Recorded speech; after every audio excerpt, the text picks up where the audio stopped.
आप सभी का हमारे YouTube चैनल पर स्वागत है। हम बात कर रहे हैं आउटसोर्सिंग कर्मचारियों की भर्ती को लेकर। जो एक खबर है वो हम आपको बताने जा रहे हैं, क्योंकि आउटसोर्सिंग कर्मचारी को लेकर उत्तर प्रदेश में आउटसोर्सिंग आउटसोर्सिंग सेवा निगम जो कि बनने वाला है, और ये कब से लागू होगा, और जो ये शासनादेश जारी हुआ है आउटसोर्सिंग सेवा निगम का, तो कब से लागू होगा और क्या क्या फैसिलिटीज़ या कहें क्या क्या लाभ मिलेंगे, क्या वेतन आरक्षण सुविधा और सब कुछ जैसे परमानेंट या जैसे कहें सरकारी नौकरियों पे मिलते हैं, क्या इसमें अब वो दिक्कत नहीं होगी जो अभी तक आउटसोर्सिंग कर्मचारी झेलते थे, जिसमें सबसे बड़ी बात यह रहती थी कि उन कर्मचारियों को नौकरी से हटने का डर रहता था। भले ही उनका काम अच्छा रहा हो, लेकिन जो थर्ड पार्टी के द्वारा कंपनियां ज्वाइन कराती थीं या उनका कंपनियों का कार्यकाल ख़त्म हो जाता था, दूसरी कंपनियों को जो टेंडर मिलता था, फिर उसके बाद वो नए कर्मचारियों की भर्ती करते थे, और उन कर्मचारी जो पहले के थे उनकी नौकरियों पर खतरा रहता था। तो देखिए, ये आउटसोर्सिंग सेवा निगम एक तरीके का आउटसोर्सिंग कर्मचारियों के लिए कहें तो ब्रह्मास्त्र है। इससे बहुत सारी जो मुश्किलें, दिक्कतें और आउटसोर्सिंग कर्मचारी का शोषण होता था, वो सारी चीज़ें यहाँ पे रुकेंगी। तो हम पूरी बात आपको हम बताएंगे, लेकिन उससे पहले आप सभी भाइयों बहनों से एक रिक्वेस्ट है कि हमारा चैनल हमेशा ही विद्यार्थी हित से या कहीं विद्यार्थी हित सर्वोपरि रहा है। विद्यार्थी हित से जुड़ी तमाम सूचनाएं, खबरें प्रदान करते हैं। अगर आप सभी भाइयों ने अभी तक चैनल को सब्सक्राइब नहीं किया तो रिक्वेस्ट है, जल्दी से सब्सक्राइब बटन को दबाकर बेल आइकन दबा दें, लाइक कर दें और इस वीडियो को जितना हो सके उतना शेयर करें। तो आशा करते हैं आप ज़रूर वीडियो को शेयर करेंगे। तो सबसे पहली बात, जो हमारे नए भाई बहन जो देख रहे हैं, वो उन्हें उन्हें मालूम होना चाहिए आउटसोर्सिंग क्या है, इसमें कैसे आवेदन करें। चूँकि आउटसोर्सिंग पे जो नए अभ्यर्थी आवेदन करेंगे या पुराने जो कर्मचारी लगे हुए हैं, क्या आउटसोर्सिंग सेवा निगम जो बन रहा है, जिसका शासनादेश आ चुका है, क्या पुराने कर्मचारी इसमें भी हटेंगे या नहीं हटेंगे, तमाम वो आपके जो भी कन्फ्यूज़न है उनको हम दूर करेंगे जितना हो सकता है। उत्तर प्रदेश आउटसोर्सिंग सेवा निगम से मिलने वाले लाभ, तमाम चीज़ों पर हम बात करेंगे। तो देखिए, सबसे पहले आउटसोर्सिंग क्या है, हम आपको बताएं आउटसोर्सिंग क्या है। तो आउटसोर्सिंग के बारे में आपको पता होना चाहिए। ये आउटसोर्सिंग संबंधित जो जॉब होती हैं या कहें जो नौकरियां होती हैं, जो आउटसोर्सिंग भाई बहन हैं वो भी देख लें। तो आउटसोर्सिंग जो नौकरियां होती हैं, इसमें जो भी मैन पावर रखे जाते हैं वो थर्ड कंपनियों के थ्रू रखे जाते हैं। सरकारी विभाग से निकलने वाले टेंडर, जो टेंडर निकलते हैं सरकारी विभाग से, वो कहाँ पे आ जाते हैं, वो जेम पोर्टल के माध्यम से निकलते हैं, और वहाँ से इन इन प्राइवेट कंपनियां या कहें लिमिटेड कंपनियों को ये टेंडर मिलते हैं, और वो कंपनियां इन टेंडरों को लेने के बाद कर्मचारियों की उपलब्धता, जो कर्मचारी है वो लेकर उन सरकारी विभागों से जो टेंडर निकले उनको लेकर अपने कर्मचारी उन विभागों पे रखती है, और विभागों से मिलने वाला पैसा या कहें सरकार से मिलने वाला पैसा किसको मिलता है, वो मिलता है कंपनी को, और कंपनी वो पैसा अपने रखे हुए एम्प्लॉय यानी कर्मचारी यानी आउटसोर्सिंग कर्मचारियों को देती है।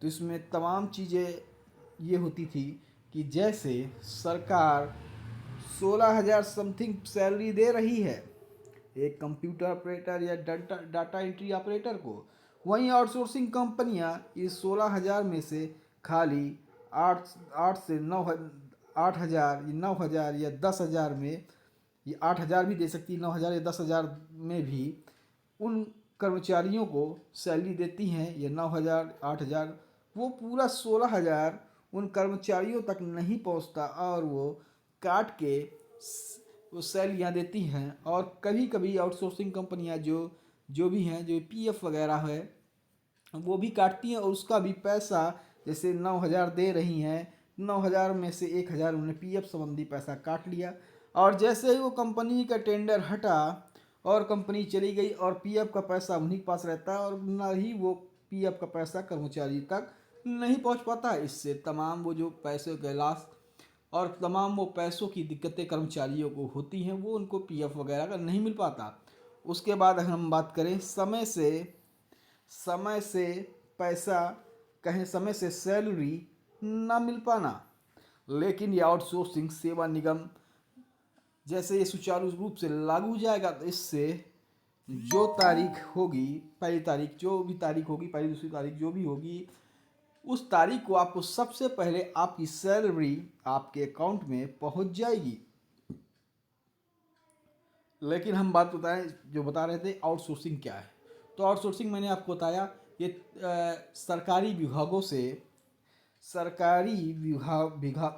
से जो जो ठेका निकलता, सरकारी विभागों से जो आउटसोर्सिंग या ठेका निकलता है, ये जो उनको कर्मचारियों की ज़रूरत होती है, वो ठेका जेम पोर्टल के माध्यम से, ये प्राइवेट कंपनियां, लिमिटेड कंपनियां, जो भी प्राइवेट कंपनी उस ठेकों को लेती है, या फिर इन्हीं को चाहे वो नॉन प्रॉफिट कंपनियां हों, जैसे एनजीओ वगैरह भी लेती हैं, या अन्य कंपनियां लेती हैं और वो उन कर्मचारियों को रखती हैं। ठीक है, लेकिन आउटसोर्सिंग सेवा निगम पे ये सारी चीज़ें आउटसोर्सिंग सेवा निगम के द्वारा ही होगी। चाहे कर्मचारी को रखना हो, सैलरी देनी हो, वो तमाम चीज़ें प्रक्रिया इसी आउटसोर्सिंग सेवा निगम के द्वारा होगी। तो चलिए, आपके जो भी क्वेश्चन है आप क्वेश्चन पूछ सकते हैं। इससे एक फ़ायदा रहेगा कि किसी कंपनी का टेंडर ख़त्म होता है तो उन कर्मचारियों को जो पहले से कर्मचारी लगे रहते हैं, उनको रिन्यूअल में दिक्कत होती, भाई कंपनी बदल गई, क्या जो दूसरी कंपनी को टेंडर मिला होगा तो क्या दूसरी कंपनी उनको रखेगी। ये तमाम चीज़ें, दिक्कतों का सामना करना पड़ता था, वो अब नहीं करना पड़ेगा।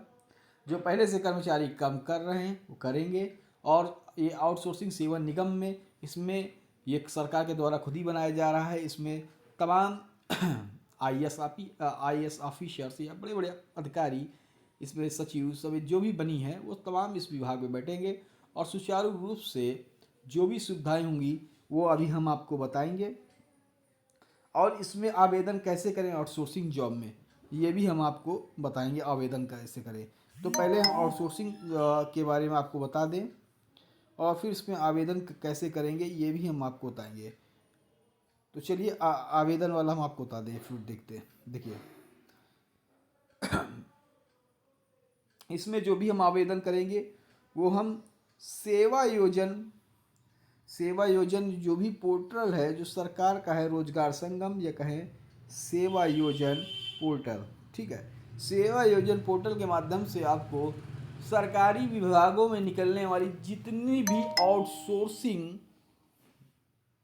भी आउटसोर्सिंग जॉबें हैं, नौकरियां आपको वहीं से मिलेगी।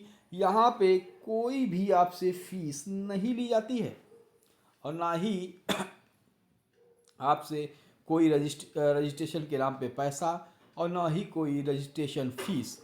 ओनली आपको सेवा योजन पोर्टल में जाकर अपनी आईडी बनानी है, पासवर्ड बनाना है और समस्त शैक्षिक दस्तावेजों को उसमें पुटअप करना है, फिल करना है। तमाम फ़ोटो, सिग्नेचर जो भी उसमें मांगे, सारी चीज़ों को आपको भरना है। उन भरने के बाद आपका लॉगिन आईडी, पासवर्ड मिल जाएगा और उसी से आप सारी सेवा योजना से निकलने वाली नौकरियां उत्तर प्रदेश की सभी 75 जिलों की आप एक साथ देख सकेंगे। और जहां भी आप आवेदन करना चाहें आवेदन कर सकते हैं, अपने ज़िले में या गैर ज़िले में।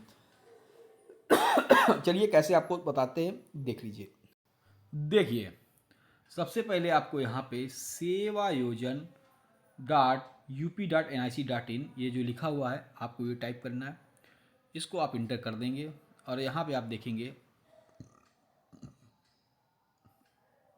सेवा योजन पोर्टल उत्तर प्रदेश खुलकर आपके सामने आ जाएगा, जिसमें रोजगार संगम, इस पे यहाँ पे आप देख सकते हैं आउटसोर्सिंग प्राइवेट जॉब लिखी हुई हैं। यहाँ पे आप टिक करेंगे, छुएंगे, क्लिक करेंगे तो एक पेज खुल कर आएगा। इस पेज में आप देखेंगे सर्च जॉब लिखा हुआ है और इससे आप सर्च कर सकते हैं आउटसोर्सिंग नौकरियां लिखा हुआ है यहाँ पे।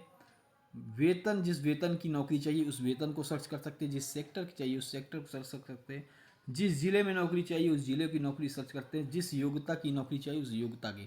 तो योग्यता आप इसमें देख सकते हैं डॉक्टर, एमफिल, स्नातक, स्नातक, डिप्लोमा, इंटरमीडिएट, हाई स्कूल कक्षा 9, उसके नीचे मतलब 8वीं 7वीं, ITI, कंप्यूटर, अशिक्षित मतलब जिन्होंने एक भी पढ़ाई नहीं की है, और अन्य। यहाँ से आप कर सकते हैं और यहाँ सर्च कर देंगे। जैसे सर्च करेंगे तो वहाँ पे खुल के आ जाएगा। जैसे आप देख सकते हैं मैंने यहाँ पे लगा दिया है समस्त जनपदों के यहाँ पे नौकरियाँ खुल के आ गई। यहाँ पे आप देख सकते हैं ये सेंटर मैनेजर की निकली हुई है, जो कि विभाग है महिला कल्याण विभाग में, जनपद संभल की नौकरी है। इसमें गैर सरकारी कार्यक्रम प्रोजेक्ट, महिलाओं के विरुद्ध हिंसा क्षेत्र में कार्य करने का कम से कम 5 वर्ष अनुभव, 1 साल का काउंसलिंग का अनुभव, महिलाओं को वर्ता दी जाएगी, स्थानीय निवासी को वर्ता है, 37,000 इसकी सैलरी है। इसी तरह आप देखें इटावा से निकली है कंप्यूटर ऑपरेटर की, बेसिक शिक्षा विभाग में। यहाँ पे आप देख सकते हैं आवेदन करने के लिए आवेदन करने के लिए यहाँ पे लिखा है रिक्त के विवरण देखने के लिए यहाँ पे टच करेंगे। जैसे ये संत कबीर नगर से निकली हुई है, ये भी एजुकेटर की संत कबीर नगर से निकली हुई है। और यहाँ से आप देख सकते हैं, ये देखिए संत कबीर नगर से एजुकेटर की संत कबीर नगर से निकली हुई है 1050। आवेदन कैसे करना है, आपको यहाँ पे आवेदन पर टिक करना है, रिक्त विवरण देखना है। रिक्त विवरण कैसे टिक करेंगे, ऐसे टिक करेंगे तो रिक्त विवरण खुल जाएगा। ये देखिए पूरा खुल गया, क्या क्या BSc मांगे, होम साइंस वगैरह, 21 से 40 वर्ष आयु है, यहाँ से आयु वगैरह देख सकते हैं। और सैलरी 10,500 है, 10,450 है। आवेदन करने के लिए यहाँ पे ये आवेदन करने के लिए यहाँ पे टिक करेंगे आवेदन पे। आवेदन खुल गया। और यहाँ पे आवेदन कैसे कर पाएंगे, देखिए जब आपके पास आपकी यूज़र आईडी पासवर्ड होगा, मैंने बताया था यूज़र आईडी पासवर्ड आपको बनाना पड़ेगा। उसके लिए आपको यहाँ पे जाना पड़ेगा job seeker sign up. Job seeker sign up पे क्लिक करेंगे, यहाँ से अपना पूरा डाटा दस्तावेज भर देंगे तो आपका एप्लीकेशन और समस्त शैक्षिक अभिलेख के साथ भरेंगे तो आपका यूज़र पासवर्ड आईडी सभी चीज़ बन जाएगा। इससे आप आवेदन कर सकेंगे। चलिए ये देख सकते हैं आउटसोर्सिंग, उत्तर प्रदेश आउटसोर्सिंग सेवा निगम, यहाँ पे आप देख सकते हैं जिसको UPCOCS। तो यहाँ पे देख सकते हैं विषय सूची, वर्तमान समस्याएं, समाधान, निगम के उद्देश्य, परिणाम, ऑर्गेनाइजेशन स्ट्रक्चर क्या होगा, श्रेणी, पदवार, चयन प्रक्रिया। तो यहाँ पे देखिए जो समस्याएं थी, जैसे मैंने आपको बताया, सरकार द्वारा विभागों में कॉन्ट्रैक्ट मानदेय आउटसोर्सिंग कर्मियों की सेवाएं ली जा रही हैं। कॉन्ट्रैक्ट एवं मानदेय कर्मियों को सीधा विभाग से धनराशि प्राप्त होती है, और जबकि आउटसोर्सिंग कर्मियों को आउटसोर्सिंग एजेंसी के माध्यम से धनराशि प्राप्ति होती है। इसी में वो लोग जो भी मानदेय वगैरह है, सैलरी वगैरह, वो कट कर लेते थे और सही समय में भेजते नहीं थे। आउटसोर्सिंग कार्मिकों को एजेंसी द्वारा अवैधिक रूप से कटौती मानदेय दिया जाता था, तो वो भी समय से नहीं मिलता था। देखिए जैसे कार्मिकों को चयन करते समय नवीनीकरण के समय, मतलब जब इनका नवीनीकरण होता था, धन वसूली, शोषण की शिकायतें मिलती थी। EPF ESI खातों से समय से धन जमा नहीं करना, कुछ कर्मियों को खातों न खोले जाना, खुले हुए खातों में कुछ ही खातों में धन जमा किए जाना, ये शिकायत थी। प्रत्येक वर्ष एजेंसी परिवर्तन होने पर EPF ESI GST धनराशि पुरानी एजेंसी में ही रह जाती थी, वो नहीं मिलती थी। जैसे मैंने बताया, कर्मियों के चयन हेतु पारदर्शी प्रक्रिया न होने के कारण गरीबी एवं मेधावी अभ्यर्थियों को नुकसान हो रहा है। प्रत्येक वर्ष एजेंसियों के कारण EPF ESI खातों द्वारा मॉनिटरिंग एजेंसियों के विरुद्ध कार्रवाई में कठिनाई हो रही। EPF ESI मिलने वाली जैसी लाभ, क्या लाभ, जैसे लाभ दुर्घटना, मृत्यु, विकलांगता होने, बीमा राशि, पारिवारिक पेंशन आदि उपचार का लाभ अधिकांश कर्मियों को नहीं मिल रहा था। SC OBC ST दिव्यांगजन महिलाओं को आरक्षण सुचारू रूप से नहीं मिल रहा था। इन समस्त कर्मियों को उन्हें असुरक्षा भावना उत्पन्न होती है, जिसमें GST 18%, कमीशन 4 से 5% और 22 से 5% राज्य सरकार का अतिरिक्त व्यय। ठीक है, समाधान क्या होगा? समाधान आप पढ़ लीजिए। आउटसोर्सिंग कर्मियों को हेतु एक निगम की गठन की आवश्यकता है। एक पारदर्शी केंद्रीकृत रूप से मेरिट के आधार पर चयन प्रक्रिया स्टैंडर्ड ऑपरेशन प्रोसीजर एसओपी तथा आधुनिक तकनीकी प्रयोग करते हुए समस्त प्रक्रिया पोर्टल के माध्यम से की जाएगी। आउटसोर्सिंग कंपनी कार्मिकों को पूर्ण निर्धारित मानदेय ईपीएफ ईएसआई धनराशि जमा करना एवं समस्त लाभ समय से उपलब्ध कराना दायित्व होगा। आउटसोर्सिंग एजेंसियों की सेवाएं समाप्त करना और एजेंसियों द्वारा किए गए कार्मिकों को उत्पीड़नों को समाप्त करना। तो जो आउटसोर्सिंग एजेंसियों की सेवाएं उनको समाप्त कर दी जाएंगी। जो एजेंसी ठेका लिए उनको हटा दिया जाएगा और एजेंसियों द्वारा किए जाए जो उत्पीड़न है उसको भी समाप्त हो जाएगा। निगम का जब गठन कंपनी एक्ट 2013 की धारा बी के अंतर्गत नॉन प्रॉफिट ऑर्गेनाइजेशन के रूप में प्रस्तावित है।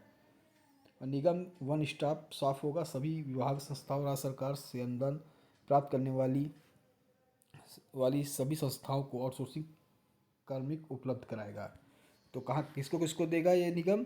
सभी विभागों को देगा, संस्थाओं को देगा, राज्य सरकार से अनुदान प्राप्त करने वाली जो भी संस्थाएं उनको भी देगा। तो वहाँ वहाँ कर्मचारी रखे जाएंगे, यहाँ राज्य सरकारों में, संस्थाओं में। ठीक है।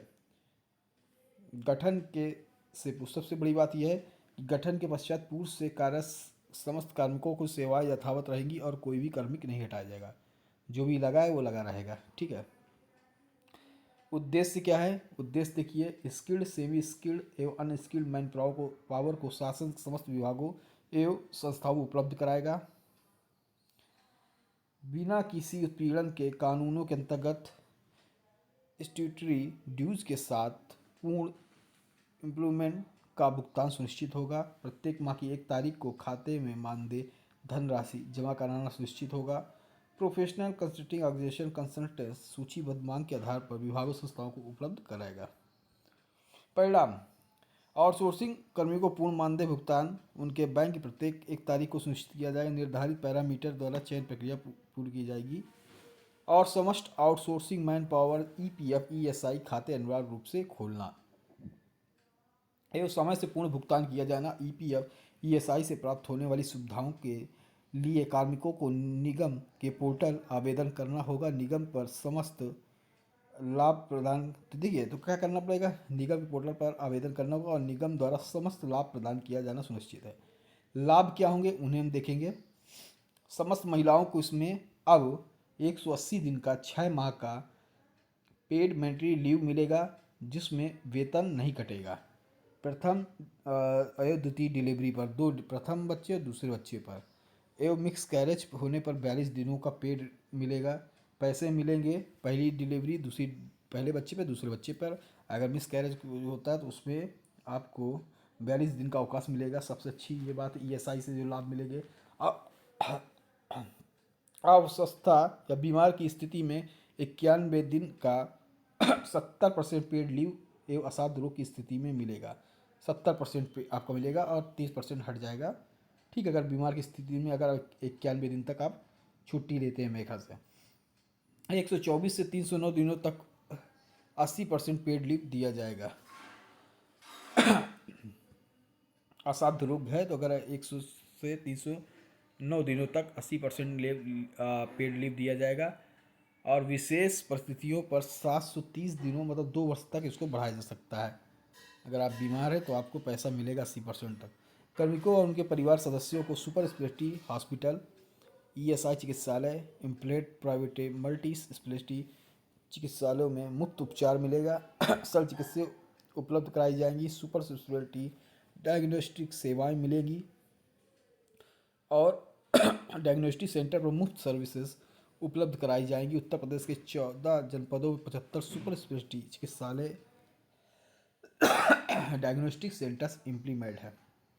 ईएसआई से जैसे मेडिकल डेंटल कॉलेज सरकारी मेडिकल कॉलेजों में एमबीबीएस बीडीएस और बीएससी नर्सिंग कोर्सों में आउटसोर्सिंग कर्मियों को बच्चों को निर्धारित सीटों पर आरक्षण सुनिश्चित किया जाएगा। कार्मिकों की सेवा के दौरान मृत्यु होने पर अंतिम संस्कार हेतु 15,000 परिवार सदस्य को दिए जाएंगे। ईपीएफ से लाभ: कार्मिक की मृत्यु दुर्घटना होने पर 2.5 लाख से 7 लाख रुपये तक धनराशि परिवार को दी जाएगी। 60 वर्ष के बाद अवधि के बाद 1,000 रुपये से 7,500 प्रतिमाह पेंशन दी जाएगी। प्रदान की जाएगी। और विधवा को 1,000 से 2,900 रुपये आजीवन पेंशन दी जाएगी। अविवाहित कर्मियों की मृत्यु होने पर माता पिता को 1,000 से 2,900 से 2,900 पेंशन दी जाएगी। राज्य सरकार से प्रस्तावित प्रकरण आउटसोर्स में कार्मिकों को 12 आकस्मिक अवकाश प्रस्तावित है। समस्त कार्मिकों को 10 दिन का चिकित्सा अवकाश प्रस्तावित है। कार्मिकों को शासकीय कार्यालय मुख्यालय से बाहर जाने पर निर्दिष्ट टीए भी दिया जाएगा। कार्मिक की समान मृत्यु होने पर 2 लाख एवं दुर्घटना होने पर 5 लाख के रूप में राज्य सरकार द्वारा प्रस्तावित है। बैंक से प्राप्त होने लाभ, दुर्घटना विकलांगता होने पर 30 लाख तक की धनराशि कार्मिक को परिवार को दी जाए। इसके अथवा कार्मिकों को किसी प्रकार की प्रीमियम दे नहीं होगा। निगम से प्राप्त होने वाले लाभ प्रत्येक 1 माह के खाते पर मानदेय आ जाएगा। 1 तारीख को पैसा मिल जाएगा। सैलरी ईपीएफ से बैंक से मिलने वाली सुविधाएं। कार्मिकों को कार्य क्षमता दक्षता बढ़ाने हेतु समय पर प्रशिक्षण दिया जाएगा। तमाम चीज़ें यहाँ पे जो दी गई हैं ये मिलेगा। ठीक है, ये स्ट्रक्चर बनेगा जिसमें बोर्ड ऑफ डायरेक्टर्स बनेंगे। आउटसोर्सिंग सेवा निगम में ये संरचना है जिसमें बोर्ड ऑफ डायरेक्टर्स, सलाहकार समिति, निगम कार्यालय, शासनादेशालय, नगर स्थानीय निकाय और संस्थाओं समिति, मंडल स्तर, जिला स्तर समिति। यहाँ पे आप देख सकते हैं बोर्ड ऑफ डायरेक्टर में कौन होगा। तो बोर्ड का अध्यक्ष, मुख्य सचिव, कैडर पोस्ट 3 प्रमुख, अपर मुख्य सचिव, प्रमुख सचिव, सचिवालय, प्रशासन विभाग, अपर मुख्य सचिव, वित्त विभाग, कार्मिक विभाग, न्याय विभाग, श्रम विभाग। ये तमाम ये बनेगा एक निगम बोर्ड जिसमें जिलाधिकारी, प्रतिष्ठित उद्योगपति, तमाम चीज़ें यहाँ पे हैं। यहाँ पे उनकी सैलरी दी गई है। मैनेजिंग डायरेक्टर जो होंगे वेतनमान दिए गए हैं उनके, यहाँ पे आप देख सकते हैं 40,000, 1 लाख, 25,000, ये तमाम वेतनमान दिए गए हैं। अध्यक्ष हैं और सदस्य हैं, मंडल स्तरीय सदस्य हैं, तमाम दी गई हैं। इसमें जिला स्तरीय में जिलाधिकारी होंगे, मुख्य विकास अधिकारी सदस्य होंगे और संबंधित विभाग के अधिकारी होंगे जिला स्तरीय में। और जो श्रेणियों में बांटा गया है तो उनको मानदेय कैसे मिलेगा देख लीजिए। स्नातक जैसे हैं, लेक्चरर हैं, project officer, accountant office, assistant accountant हैं, उनको 25,000। सीनियर असिस्टेंट है, स्टेनो है, सीनियर अकाउंटेंट हैं। हाँ, ये असिस्टेंट अकाउंटेंट नहीं है, यह है असिस्टेंट आर्किटेक्ट आदि। ठीक है, और senior accountant, data processing officer, junior engineer, legal assistant आदि को 21,500 मिलेगा। श्रेणी 3 श्रेणी 4 में बांटा गया है। Junior assistant, steno typist, operator, photographer, library fitter, electrician, assistant supervisor, manager, driver आदि को। इंटरमीडिएट थी उनको 18,500।